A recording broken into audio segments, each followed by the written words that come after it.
Kate, you talked about that midfield, and it brings us nicely on to the next topic, which is what is wrong with our midfield. I think you've given us a bit of an insight already to what is wrong with the midfield. So we'll go into Josh, like, from your opinion, you look at Bissouma, you look at Maddison, you look at even last game against Nottingham Forest, we had to take off 2 midfielders and bring on, Bentancur in the second half when Sarr wasn't really up to scratch. Bissouma had to change every game, doesn't he? Yeah, it is. The midfield does seem to change every game, but you look back at the first 10 games, we had that starting midfield of Sarr, Bissouma and Maddison, and they were just running midfields every single week. What has happened, and what is the answer?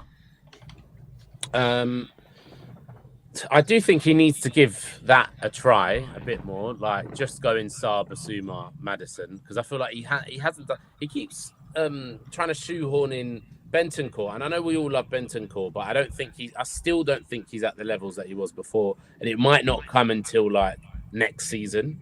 Do you know what I mean? But do you not think he's performing better than Bissouma at the moment?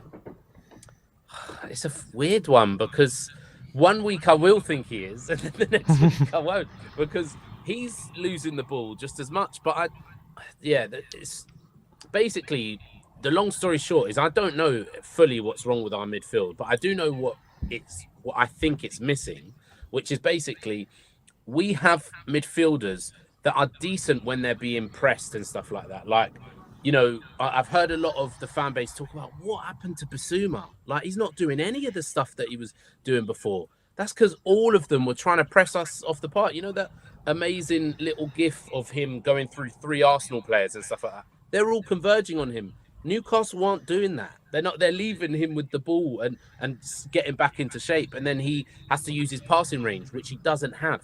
Do you know what I mean? He doesn't have a great passing range. So short-term fix, I hate to say it because I absolutely hate. Here we go. I don't hate Højbjerg, but I don't think he's of the level at all. But short-term fix, if you're facing teams like that are going to sit back, I think you should play Højbjerg there probably, because he's got the best passing range. And I do think that when Bissouma wasn't about, and I think Maddison was out, our best midfield performance was that first 30 minutes against Villa. And we had Lo Celso. He's not been getting a look in. Like, he should at least be getting 30 minutes, like minimum, every game, while Maddison hasn't been doing well. So the crazy thing is we've got so many options, but I think in the summer we need to sign a specialist 6 that has a decent passing range and is more combative than Bissouma, any of the others, basically, which is hard to find, because someone that can pass and then also can, you're talking about like Rodriguez and stuff like that, aren't you, really? So it's really hard to find that type of player. But for now, I would definitely start giving Lo Celso more minutes. And I'd try and go back to what worked. If we're facing a team that's going to press us, I'd play Bissouma and Sarr, because that's what worked at the start of the season. We don't need to try and shoehorn Bentancur in there to be an 8. I think Sarr is a better 8 than Bentancur. He's got more legs, I think. And then I would just play Bentancur and Højbjerg against low blocks, because they've both got a better passing range.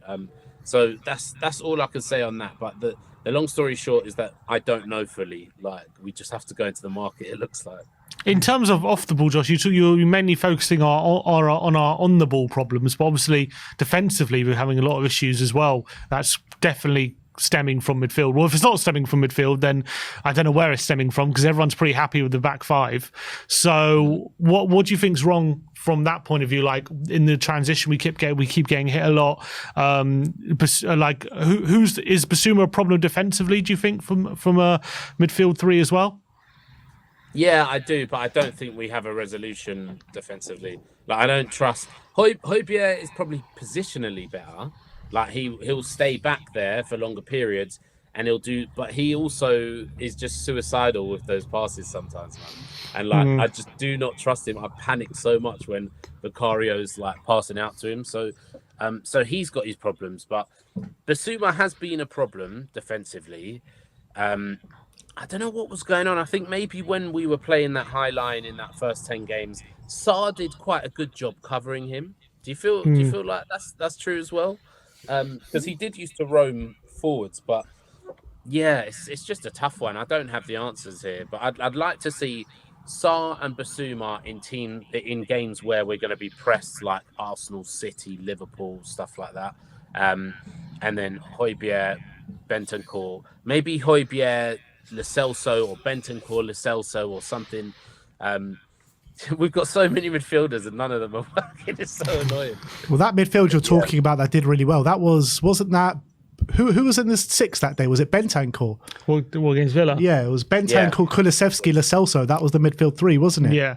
Yeah. We haven't seen it since. I mean, Kulusevski, I don't know what's happening with him at the moment. We'll get into the front line in a minute. But Sim, we spoke yesterday in that clip that we did about the stats about our midfield not being brave enough and maybe not taking enough risks and maybe not anywhere near the amount of risk that we took in those first 10 games. Do you think that's a massive factor of it? Yeah, but there could be a reason for that because of what Josh is saying. Teams are being a bit smarter against us, so it's a lot harder to be as brave when you're not being pressed, if you know what I mean. So when teams are pressing you in the middle of the park, Basuma has that bravery and ability to turn and then run into space. And all of a sudden, once he beats a player and gets into that space, that causes a problem for the opposition because it means players are drawn to him and it creates all kinds of spaces and all kinds of problems. When they decide to not do that, they're not going to press him, they're going to stand off him. Then it's a lot harder. He has to actively go and decide to run at them, which is not what he's been doing before. And then if he loses the ball in that situation, we have a big issue. And if he doesn't do that, then he has to, as Josh said, be a bit more penetrative with his passing, play a lot more longer, quicker passes, incisive, progressive passes, and that's not really Basuma's game. When he does pass, he's usually a lot safer. 1, 2, 4, 5 yard passes near him or close to him. He doesn't usually do many through balls as well. So it's difficult. You kind of want like a pace setter sometimes if teams are sitting off you and not pressing you. You want someone who's willing to get the ball and dictate the pace of a game with their ability, with their passing range. No. I tell you why, because you want him in further forward. If you've got Maddison in that role, then you've got whenever you get the ball forward in those spaces, there's no one you're giving the ball to. If you look at Maddison's heat map, he's dropping into the number 6 position a lot. And that's he's a problem. Dropping very deep, and he's not doing those things that you're talking about when he is dropping deep. That's a problem. We need to try. I feel like we need to try two attack-minded midfielders when we're playing slow blocks. Like just from what you just said there. If you had Lo Celso as the pace setter, helping out Basuma or Bentancur, whatever, that could really help. But it's up to Ange to come up. I'm not a tactical genius. It's up to Ange to find the solution. So at the end of the day, it does come down to Ange, to be honest.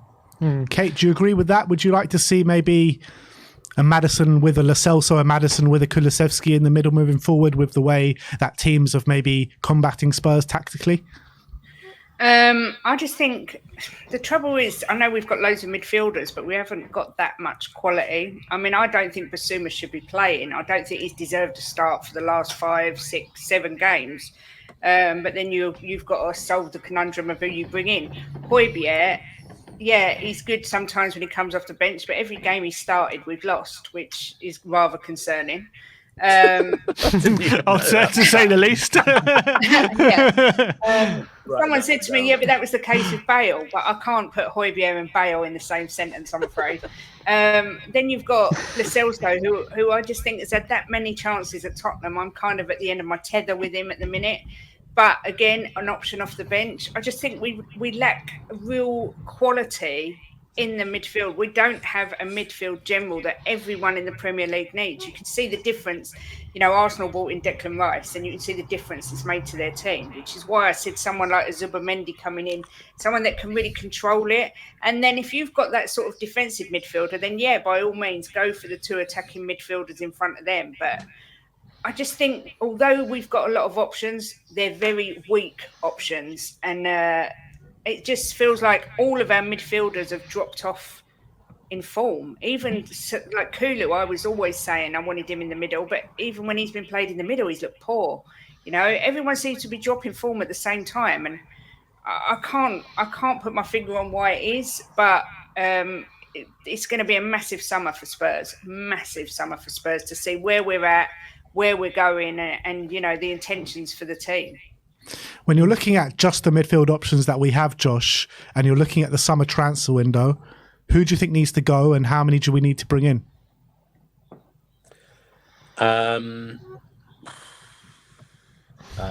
I would say that 11. 11 midfielders, yeah. I'd say we probably. Are we being realistic here, or what do I want? Because what do you think we need? What do you think we need? We need minimum 2 to come in. I think a 6 and an 8, a 6 and a 10. Yeah, that's what I'd say. A 6 and an 8 or a 6 and a 10, because